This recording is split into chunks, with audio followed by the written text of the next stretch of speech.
Hello everyone, good morning and welcome to ambitiousbaba.com. We are back with our daily current affairs। तो चलिए जानते हैं 8 और 9 नवंबर के करंट अफेयर्स क्या हैं। इसके अलावा अगर आपने हमारा weekly revision current affairs class miss किया है तो ऊपर आई बटन में उसका लिंक है, वहां से आप उसे चेकआउट कर सकते हैं। और आज की क्लास का पीडीएफ का लिंक आपको नीचे डिस्क्रिप्शन बॉक्स में मिल जाएगा, वहां से आप उसे डाउनलोड कर सकते हैं। तो चलिए बढ़ते हैं आज के क्वेश्चंस की ओर। पहला सवाल, इनमें से किस राज्य के टूरिज्म ने world travel mart London award जीता है? 5 ऑप्शन है हमारे पास। तो चलिए द आंसर इज ई केरला। हाल ही में केरला के पर्यटन ने वर्ल्ड ट्रैवल मार्ट लंदन पुरस्कार जीता है। तो आगे बढ़ने से पहले हम आपको रिविजन कराना चाहते हैं कि हाल ही में केरला के मुख्यमंत्री पिनराई विजयन ने वैली टूरिस्ट विलेज में एक सोलर पावर्ड मिनिएचर ट्रेन का उद्घाटन किया है और ये वन ऑफ इट्स काइंड है इन इंडिया। ये जो ट्रेन है ये 2.5 किलोमीटर का डिस्टेंस कवर करेगी और एक साथ सिर्फ ये 45 लोगों को एकोमोडेट कर सकती है। तो चलिए अब इस अवार्ड के बारे में जान लेते हैं। तो जैसा कि हमने क्वेश्चन में ही पढ़ा है कि the world travel mart London award was bestowed on Kerala's tourism with the coveted highly commended award. तो केरला के जो टूरिज्म है उसे रिकॉग्नाइज किया गया था उनके रिमार्केबल एक्टिविटीज़ के लिए फॉर प्रमोटिंग रिस्पॉन्सिबल टूरिज्म, यानी कि कोविड-19 के टाइम में उन्होंने रिस्पॉन्सिबल टूरिज्म को प्रमोट किया था और उनकी जो रिस्पॉन्सिबल टूरिज्म मिशन है उन्हें ये रिकॉग्निशन मिला है in the category of meaningful connections.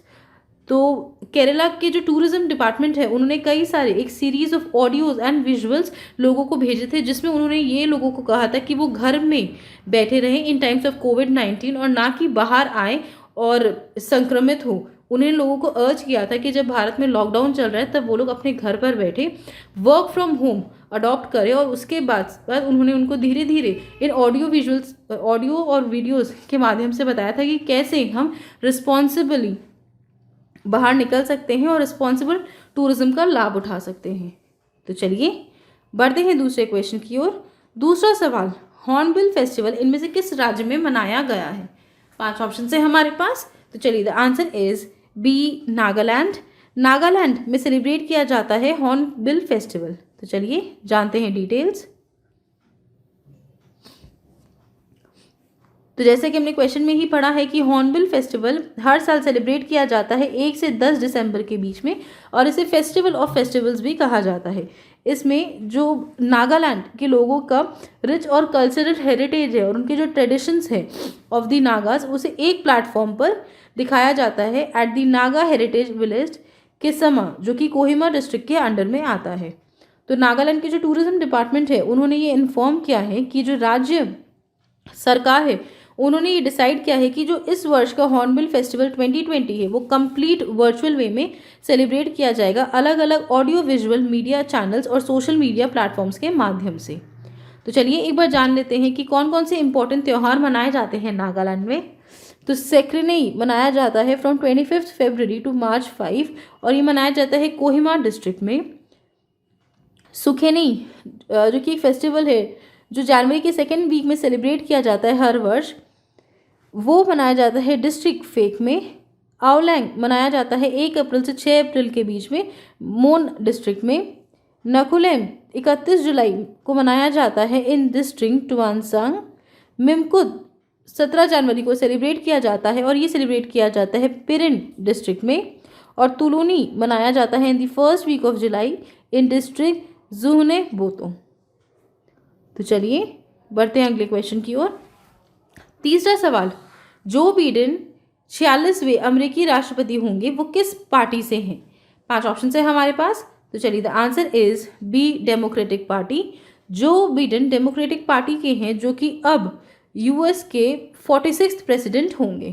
तो चलिए डिटेल्स में इसमें ज़्यादा कुछ है नहीं जानने के लिए। तो सबसे पहले इंपॉर्टेंट चीज़ है कि जो बिडेन अब अमेरिका के 46th राष्ट्रपति होंगे और उन्होंने डिफीट किया है डोनाल्ड ट्रंप को।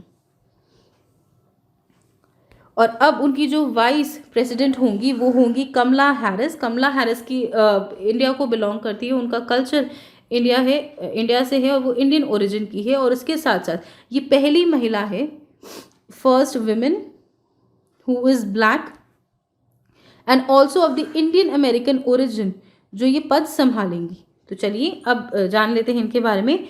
तो 47th vice president of the United states रह चुके हैं 20 जनवरी 2009 से 20 जनवरी 2017 तक। उसके अलावा United States senator from Delaware जनवरी 3 1973 से 15 जनवरी 2009 तक। और उसके अलावा सेनेट फॉरेन रिलेशंस कमेटी के चेयरमैन भी रह चुके हैं फ्रॉम 3 जनवरी 2007 टू 3 जनवरी 2009। तो चलिए बढ़ते हैं अगले क्वेश्चन की ओर। चौथा सवाल, सेबी ने म्यूचुअल फंड के लिए विदेशी निवेश सीमा को 300 मिलियन अमेरिकी डॉलर से बढ़ाकर कितना कर दिया है? 5 ऑप्शन है हमारे पास। तो चलिए the answer is C, 600 million US dollar तक बढ़ाकर के कर दिया है सेबी ने ओवरसीज इन्वेस्टमेंट लिमिट्स को।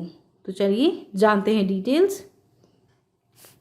तो सेबी यानी कि securities and exchange board of India ने जो इन्वेस्टमेंट लिमिट्स थी म्यूचुअल फंड्स कंपनीज के ओवरसीज इन्वेस्टमेंट्स के लिए, अब उसे बढ़ा दी है। पहले वो 300 मिलियन यूएस डॉलर था, जो अब बढ़ा करके 600 मिलियन यूएस डॉलर हो गया है।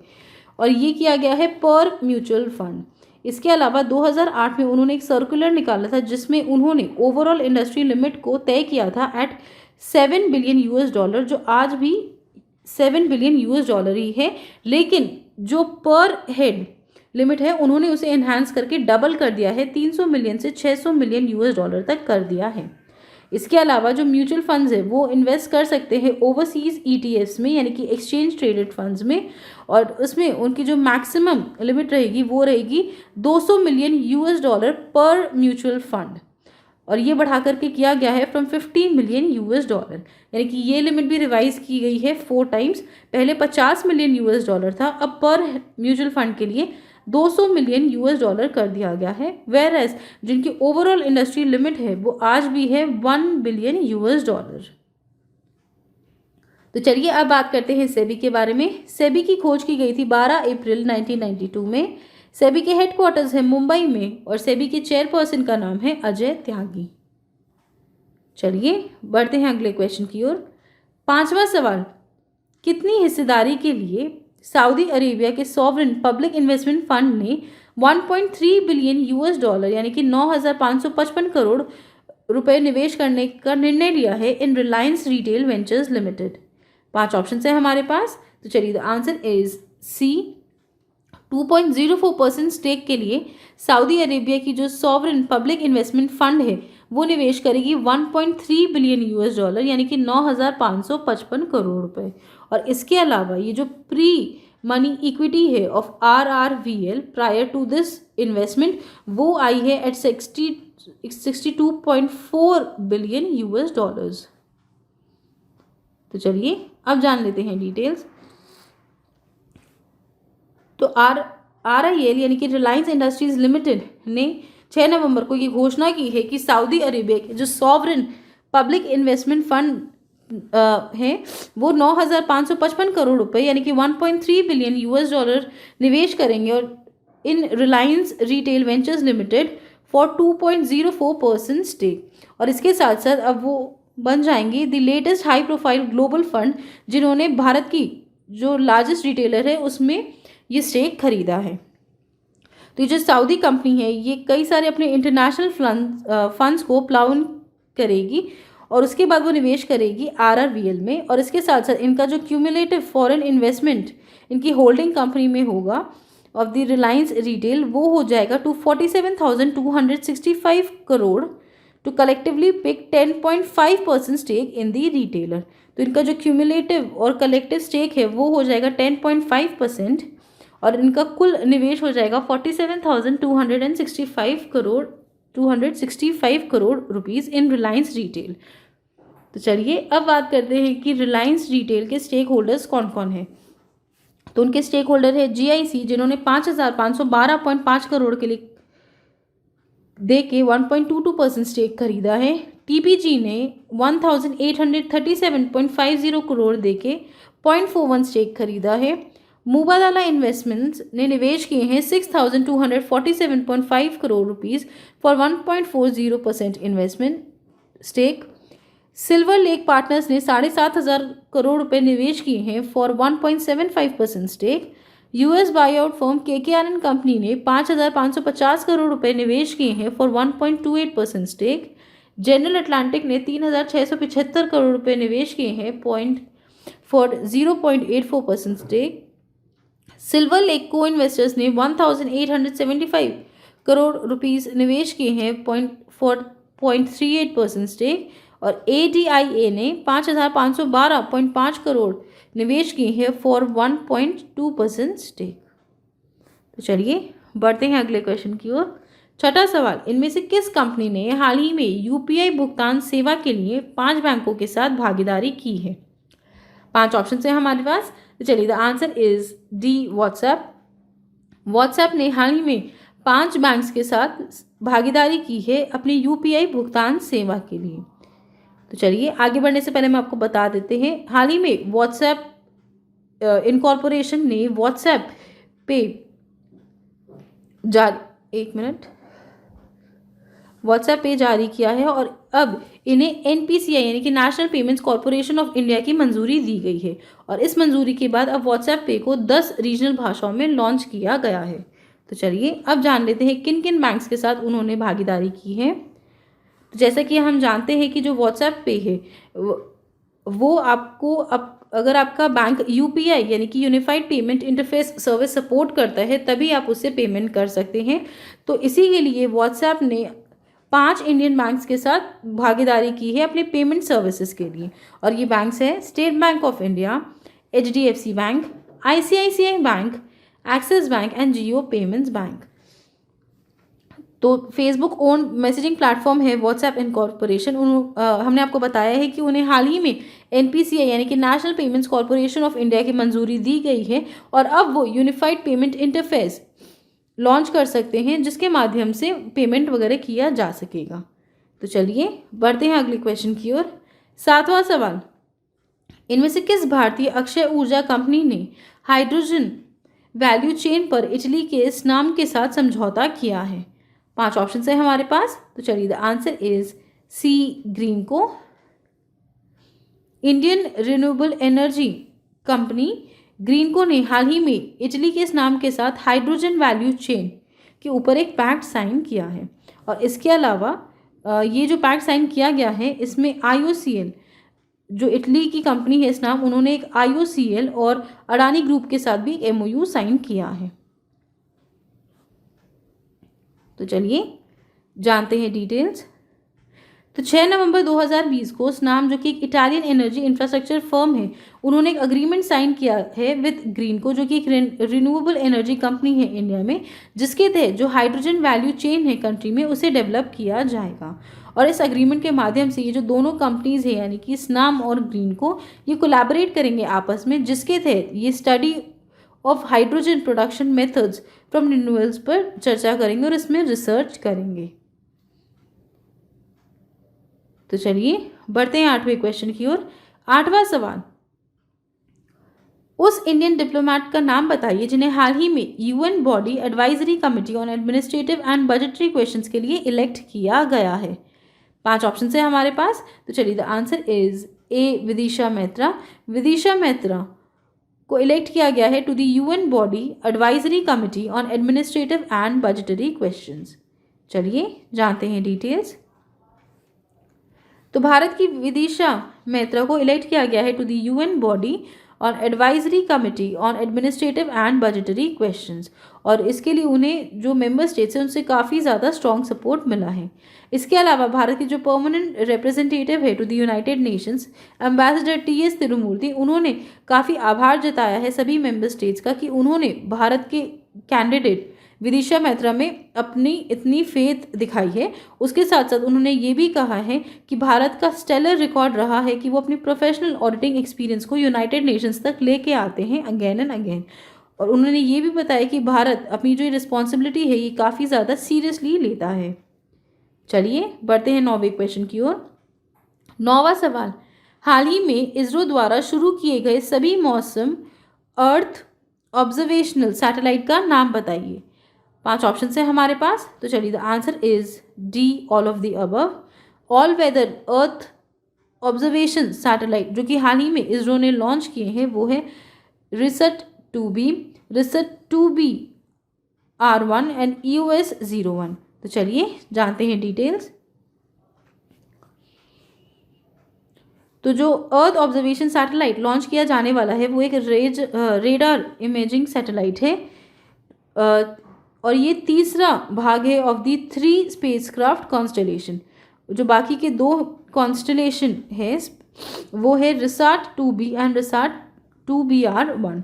तो ये जो 2 सैटेलाइट्स है ये लॉन्च की गई थी वर्ष 2019 में, और ये 3 सैटेलाइट्स रहेंगी इन दी कॉन्स्टलेशन। ये प्रोवाइड करेंगे ऑल वेदर राउंड दी क्लॉक सर्विस, यानी कि पूरे टाइम ये जो पूरे टाइम मौसम है वो बताती रहेंगी with the high resolution images.